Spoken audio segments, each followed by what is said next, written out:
بسم اللہ الرحمن الرحیم۔ اللہم صلی علی محمد وآل محمد۔ آج کا ہمارا سبق ہے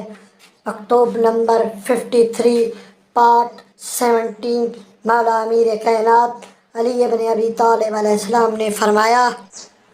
اٹھائے لہذا اختیار کو ملحوظ رکھو اور اس بارے میں حسن ظن سے کام نہ لو، اور اگر اپنے اور دشمن کے درمیان کوئی معاہدہ کرو یا اسے اپنے دامن میں پناہ دو تو پھر عہد کی پابندی کرو، وعدے کا لحاظ رکھو اور اپنے قول و قرار کی حفاظت کے لیے اپنی جان کو سپر بنا دو، کیونکہ اللہ کے فرائض سے وفائے عہد کی ایسی کوئی چیز نہیں کہ جس کی اہمیت پر دنیا اپنے الگ الگ نظریوں اور مختلف رائیوں کے باوجود یکجہتی سے متفق ہو، اور مسلمانوں کے علاوہ مشرکوں تک نے اپنے درمیان معاہدوں کی پابندی کی ہے، اس لیے کہ عہد شکنی کے نتیجے میں انہوں نے تباہیوں کا اندازہ کیا تھا، لہٰذا اپنے عہد و پیمان میں غداری اور قول و قرار میں بدعہدی نہ کرنا، اور اپنے دشمن پر اچانک حملہ نہ کرنا، کیونکہ اللہ پر جرأت جاہل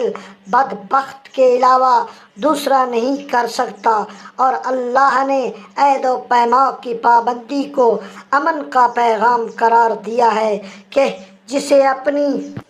رحمت سے بندوں میں عام کر دیا ہے، اور ایسی پناہ گاہ بنایا ہے کہ جس کے دامن حفاظت میں پناہ لینے اور اس کے جوار میں منزل کرنے کے لیے وہ تیزی سے بڑھتے ہیں، لہٰذا اس میں کوئی جہل سازی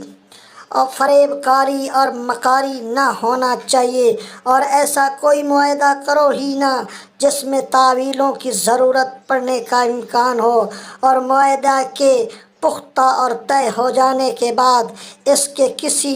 مبہم لفظ کے دوسرے معنی نکال کر فائدہ اٹھانے کی کوشش نہ کرو، اور اس عہد و پیمان خداوندی میں کسی دشواری کا محسوس ہونا تمہارے لیے اس کا باعث نہ ہونا چاہیے کہ تم اس ناحق منسوخ کرنے کی کوشش کرو، کیونکہ ایسی دشواریوں کو جھیل لے جانا کہ جن سے چھٹکارے کی اور انجام بخیر ہونے کی امید ہو، اس بدعہدی کرنے سے بہتر ہے جس کے برے انجام کا تمہیں خوف اور اس کا اندیشہ ہو کہ اللہ کے ہاں تم سے اس پر کوئی جواب دہی ہوگی، اور اس طرح تمہاری دنیا اور آخرت دونوں کو تباہی ہوگی۔ اللہم صلی علی محمد وآل محمد۔